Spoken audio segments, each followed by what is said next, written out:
Saudara coba bayangkan kita masuk ke satu ruangan, di dalamnya tuh ada 10 orang, nggak usah banyak-banyak. Dan bayangkan mungkin orang itu adalah keluarga kita, atau mungkin 10 orang itu adalah teman kita. Kita posisi masih di luar. Nah sekarang mereka tuh sedang asik ngobrol di dalam ruangan itu. Kira-kira kalau kita membuka pintu dan masuk, respon mereka seperti apa, saudara? Coba pikirkan, apakah mereka yang di dalam waktu melihat kita masuk, mereka langsung, wah orang ini datang, mereka penuh sukacita, mereka berbahagia. Atau mungkin ketika kita masuk, orang-orang justru merasa, langsung semua diam, kenapa sih kok orang ini datang? Suasana menjadi tidak enak. Atau mungkin bahkan kita datang sampai di dalam, tidak ada orang yang peduli. Bahkan kita sudah duduk di sebelahnya, baru orang bilang, kapan kamu datang? Loh, kamu sudah ada di tempat ini. Saudara, mungkin kita akan berkata seperti ini, aku hidup bukan untuk menyenangkan orang lain kok. Yang penting aku sama Tuhan. Yang penting aku percaya kepada Tuhan. Saudara, coba pikirkan ketika Kristus sudah menebus kita. Ketika kita punya status hidup yang baru. Apa betul kita tidak perlu berbuat baik lagi? Tentu kita sudah diselamatkan. Dan kalau lihat di Filipi pasal yang kedua, ayat yang ke-13, karena Allah lah yang mengerjakan di dalam kamu, baik kemauan maupun pekerjaan menurut kerelaannya. Filipi 2:12, hai saudara-saudaraku yang kekasih, kamu senantiasa taat, karena itu tetaplah kerjakan keselamatanmu. Di sini sangat jelas keselamatan sudah kita dapatkan. Itu adalah kerelaan Allah yang mengubahkan hidup kita menjadi berbeda. Ayat 15 bagian awal, supaya kamu tiada beraib dan tiada bernoda. Kalau kita lihat hidup menjadi berbeda. Di tengah dunia yang seperti apa? Dunia yang seperti, kalau lihat ayat 15 bagian akhir, angkatan yang bengkok hatinya dan yang sesat.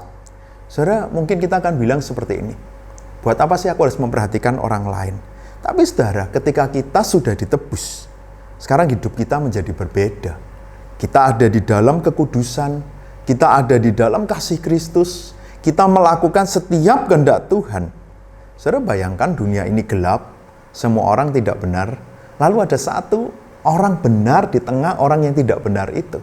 Mungkin tadi kalau kita bayangkan orang yang masuk ke ruangan itu, waktu kita masuk ke satu ruangan, waktu orang melihat kita, wah orang ini penuh dengan sukacita, orang ini membawa kedamaian, orang ini membawa kasih, dan aku bisa rasakan itu. Saudara, bukankah ini yang seharusnya orang Kristen lakukan? Betul, kita bukan untuk menyenangkan orang, tapi bagaimana orang bisa melihat terang itu. Kita menjadi seperti bintang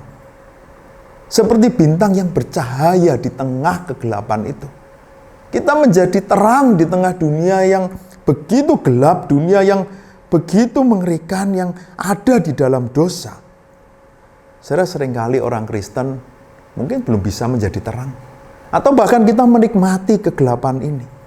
Tapi saudara, dunia perlu terang itu. Dunia perlu orang yang berbeda.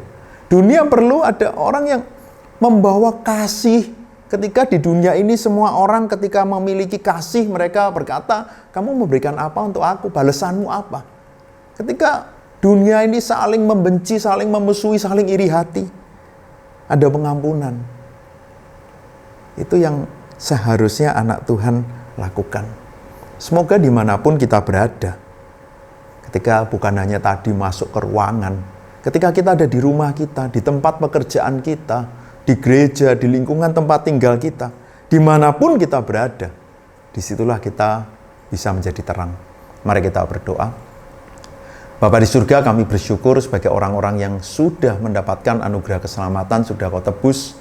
Kami tahu terang-Mu itu ada di dalam kami, dan kami harus membawa terang itu kepada dunia, supaya orang bisa melihat Engkau. Ampuni Tuhan, seringkali kami justru bukan menjadi pembawa terang. Kami malah sama dengan dunia, ampuni kami Tuhan.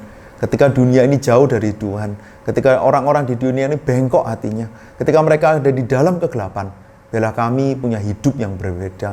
Kami bisa membawa terang itu. Kami membawa kasih Kristus. Kami membawa pengampunan seperti Engkau sudah mengampuni kami. Hidup kami menjadi terang. Kami tahu dunia membutuhkan itu. Pakai kami Tuhan untuk membawa terang-Mu bagi dunia yang ada di dalam kegelapan ini. Di dalam nama Tuhan Yesus kami berdoa. Amin.